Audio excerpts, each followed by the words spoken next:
the Irish guy, and this is my apology video to Jurgen Klopp. Last year, I thought this man was suffering from crippling burnout syndrome. You know, like an overworked dad of 6 who's working 36-hour shifts sorting broccoli down at Tesco, while his ungrateful kids waste away eating popcorn and playing Xbox on the couch. And he's forced to crawl into bed beside a wife who looks a bit like the menopause answer to Postman Pat, and who also smells like the toilet of the Hulk. I mean, surely it wasn't just me who thought that last spring that the Klopp project at Liverpool was finished. But, I mean, can you blame me? Look at his revolting run of results he was getting. 3 wins in 14 league matches. No home win in 4 months. I mean, we had approached a stage of the season where this wasn't even a wretched run of form anymore. It was disgraceful levels of ineptitude. Losing home to Burnley, Brighton and Fulham without scoring a goal. I mean, even last April, with everyone calling Liverpool the worst champions ever, they then draw 1-1 with Newcastle at home, and Klopp admitted then that his team didn't even deserve to qualify for the Champions League. Didn't deserve to belong in the same competition as Besiktas or Malmo. Well, guess what, lads?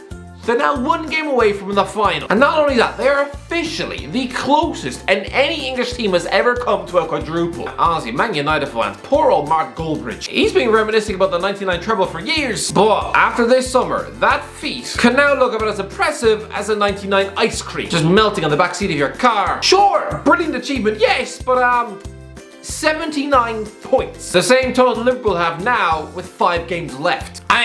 I mean, clearly Liverpool wanted to copy Man United's 99 treble heroics, because 2 years later, they won a treble. Sort of. I mean, they weren't in the Champions League and finished 3rd in the league. Calling that a treble. Oh, it's a bit like when you're a teenager and you try to pretend all your schoolmates that, oh yeah, you got your first kiss over the summer. And then once they dig a little deeper into your story, they realize that you just made out with your dog. I mean, similarly, Mourinho won 3 trophies in 1 season at Man United, but honestly, have you ever heard any Manchester United fan call that a treble? Nah, they're a bit too proud. You'd sooner catch them in bed with their grandma. I can't get over this. We've got less than a month of the season left, and yet we're still talking about the possibility of Jordan Henderson, someone who Brendan Rodgers tried to sell to Fulham. We're talking about him possibly lifting 4 trophies, and 3 in 1 month. I mean, go back to 2010, and if you as a big club were offered either Henderson from Sunderland or Jack Rodwell from Everton, then you're definitely picking the latter. I mean, it was like being in a restaurant and for dessert, being offered some Maltesers that your grand's already chewed on, or an entire chocolate wedding cake. But now, Henderson's on the verge of immortality while Rodwell is playing for Western Sydney Wanderers. He's at a place now where his own club website can't even bother to know his name. But honestly, apparently Man City showed a £20 million interest in rescuing Henderson from Sunderland in 2010. I mean, I promise you, if he had wound up at the Etihad, he'd just be there to make up the English quota to sit on the bench and just praying for Gareth Barry to break a hip. Honestly, a 20-year-old Henderson in training, he'd have kept bouncing off Yaya Toure like a wet balloon. And then by 2015, he'd have been spat out as an unconfident, wasted pancake of a footballer. Probably to replace Fabian Delph at Aston Villa. But now, he is weeks, no, days away from possibly lifting 8 trophies in 3 years. As captain of...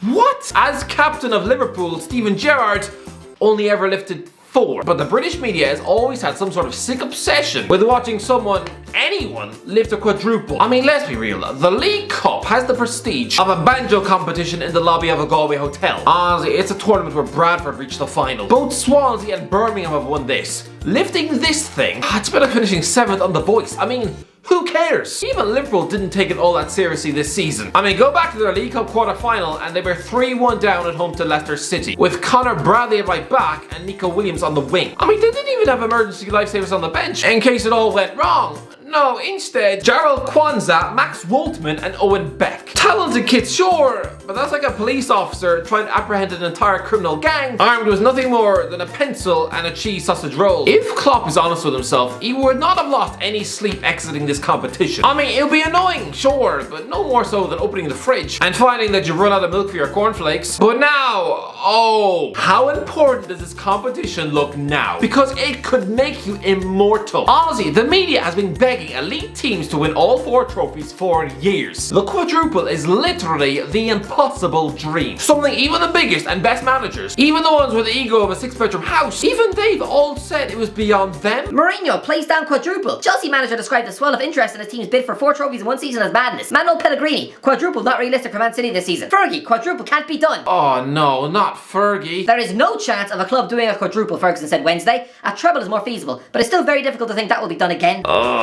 The bad news, Man United fans, is that this is the same man who, when asked if Man United would ever find themselves as underdogs for a Manchester derby, said, not in my lifetime. I mean, that was said in 2009. Man City have beaten them 16 times since, and one of them was a 6-1 win. I mean, he also said this about PSG signing Lucas Moura. When somebody's paying 45 million for a 19-year-old, you have to say the game's gone mad. 3 years later, and his own club were doing exactly that when peeling Anthony Martial out of France. So yeah, tell Fergie back then that one day Liverpool will be on the verge of a 4-trophy clean sweep. And yeah, they probably told you there's more chance of Danny DeVito winning Miss World, but oh, it's not looking good now. I mean, the only manager who's ever openly admitted that yes, he was targeting the quadruple.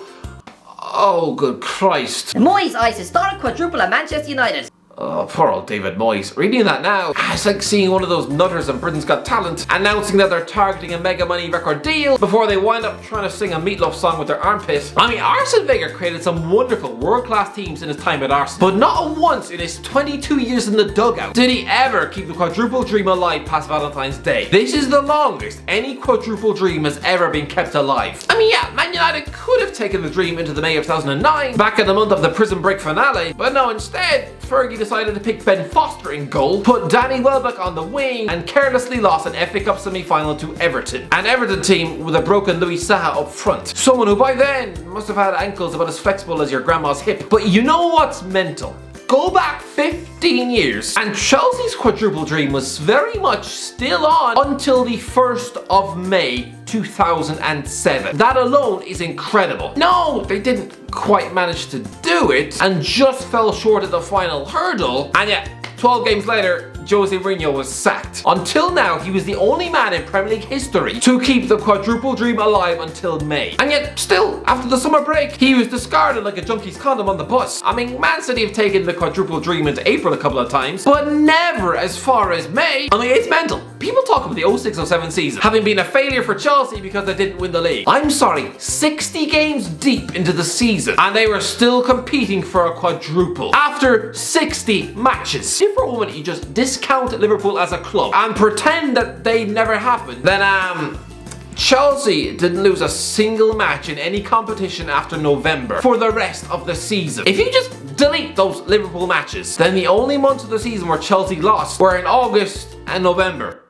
That's it. Honestly, after November, this club finished the season with just 2 defeats in their last 45 games. I mean, when Chelsea lost to Villa Park in September of 2007, that was only the club's 3rd league defeat in a year. How was he sacked? Not enough is made of how ludicrous that decision was. It'd be like if Liverpool win the FA Cup next month, but instead they draw the last 5 league games to miss out on the title. Oh yeah, and they lose the Champions League semi-final on penalties. Can any Liverpool fan imagine sacking Klopp in September? Honestly, I know it's 15 years later, but justice for Jose. This was a man who came within a puppet sneeze of the quad, and yet you instead dump him for Avram Grant, a guy who, after the Chelsea sack, he would spend 61 of his next 76 Premier League matches stuffed bottom of the league. Clearly he had the managerial skill of pig diarrhea. Liverpool are now the closest that any English team has ever gotten to winning the 4 trophies. I mean, weirdly, the team 6th on the list is Burnley, when they took the dream until the middle of March in 1961. Yes, Burnley were in the quarterfinals of the Champions League. I'm sorry, what? I didn't even know that. That's like finding out that your fat pub-dwelling granddad from Wigan used to spend his 20s dressing up like Marilyn Monroe and French kissing half the local rugby team. But this doesn't make sense. Last season, Liverpool had 43 points after 28 games. That is the same total that Wolves had this time out. And they bounced back to possibly win everything there is to win. What? This man, he's the modern Fergie. That's all there is to this. I mean, honestly, I know Steven Gerrard is an Anfield icon, but be honest with yourselves, Liverpool fans. Imagining the guy 15th in the league as your manager instead of Klopp must surely make you feel like biting off your own knob. Last season, Liverpool lost the game 7-2. And not even to a bunch of world beaters. Nah, it was to a team coached by Dean Smith, a guy who looks a bit like that divorced dad you'd find playing darts down the pub. I mean, decent coach, sure, but next season he's going to be trying out with the likes of Plymouth and Hull. Honestly, who goes from conceding 7 at Aston Villa, having your midfield pulled apart by Ross Barkley, to now possibly winning the quad? But honestly, the fact Liverpool have taken this quad dream into May, honestly, I can't be the only one who thinks this. It's ridiculous. Anyway, that's what do you think? And let me know in the comment section below if you enjoyed the video. Don't forget to like, subscribe, and as always, I'll talk to you in a while.